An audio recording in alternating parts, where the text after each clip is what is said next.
Salut à tous, j'espère que vous allez bien.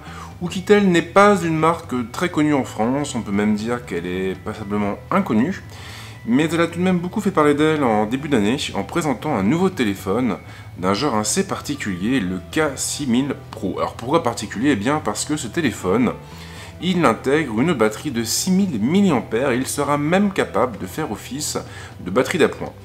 Gearbest a eu l'extrême gentillesse de me faire parvenir un exemplaire de ce téléphone, exemplaire qui se trouve juste ici, et donc nous allons le déballer ensemble et voir un petit peu ce qu'il propose. Mais avant d'aller plus loin, on va prendre le temps de rappeler brièvement ses caractéristiques techniques. Le Oukitel K6000 Pro se positionne plutôt sur le segment des phablettes, et ça veut dire qu'il embarque un écran doté d'une diagonale de 5,5 pouces. Alors la dalle, en revanche, est limitée à une définition de type Full HD, et donc à du 1920 par 1080.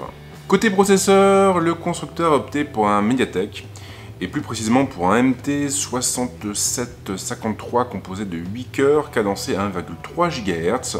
Ces cœurs sont couplés à 3 Go de mémoire vive. L'espace de stockage atteint les 32 Go et il sera possible de l'étendre par le biais d'une carte microSD bien entendu. Côté photo, on a un capteur principal de 13 millions de pixels, un capteur qui est couronné d'une optique capable d'ouvrir à focale 2, et on a aussi une caméra frontale qui atteint les 8 millions de pixels. Le téléphone est compatible 4G avec toutes nos fréquences. On a aussi une puce Wi-Fi, je crois que c'est du 802.11 BGN. On a du Bluetooth 4.0, un GPS, et bien sûr la fameuse batterie de 6000 mAh qui est compatible avec le chargement rapide. Côté prix, Oukitel a opté pour un positionnement plutôt agressif puisque le terminal est proposé sous la barre fatidique des 200 $. Maintenant que les présentations sont faites, et comme d'habitude, on attaque avec le déballage de la bête. Le Oukitel K6000 Pro est livré dans une boîte orange dénuée de visuel, et elle ne laisse pas non plus apparaître les caractéristiques du téléphone. En ouvrant la boîte, on se retrouve face à l'appareil, il est gigantesque, il est très massif, il est assez lourd aussi. La documentation est placée en dessous dans une boîte où se trouve aussi l'ustensile servant à ouvrir la trappe de l'appareil. Les accessoires sont complètement en dessous, l'offre va droit à l'essentiel, on a simplement un chargeur, un câble de synchro et un autre câble pour connecter directement à notre téléphone. Voilà donc pour le déballage, maintenant le moment est venu de passer au design et à l'ergonomie de l'appareil. Le Oukitel K6000 Pro est doté d'une coque métallique, le terminal se décline d'ailleurs en plusieurs coloris et notamment en argent, en gris et en or. C'est ce dernier modèle qui m'a été envoyé par Gearbest. Les finitions sont très soignées, le module photo est centré à l'arrière, il s'accompagne d'un double flash LED, mais également d'un lecteur d'empreintes digitales. Les boutons physiques sont tous situés sur le côté droit, la trappe est de l'autre côté, pour sa part. Pas de grosse surprise non plus pour le connecteur et la prise casque, qui sont respectivement situés en bas et en haut. Une configuration plutôt traditionnelle donc. La dalle est protégée par une vitre de protection légèrement bombée. En dessous on trouve 3 boutons sensitifs, il sera donc possible de désactiver les boutons tactiles pour gagner un peu de place.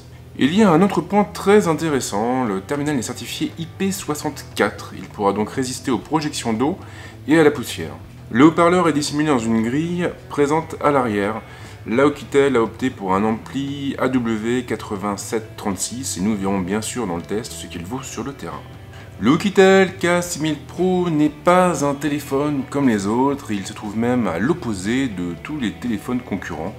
Pourquoi? Parce que, eh bien, lui, il ne mise pas la finesse. Non, son truc, c'est l'autonomie, c'est la batterie, et c'est précisément pour cette raison qu'il est aussi massif, aussi mastoc.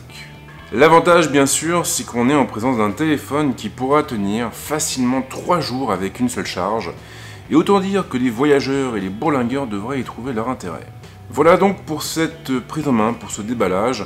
Maintenant, le test complet sera publié, mis en ligne avant la fin du mois, et il s'arrêtera notamment sur la puissance de calcul du processeur, mais également sur la qualité de l'écran et de la dalle. Et on verra du coup un petit peu ce que vaut le téléphone sur le terrain. En attendant, bien sûr, si vous avez des questions, les commentaires sont là pour ça, et surtout n'oubliez pas de vous abonner à ma chaîne pour ne pas louper les prochaines vidéos. Ciao!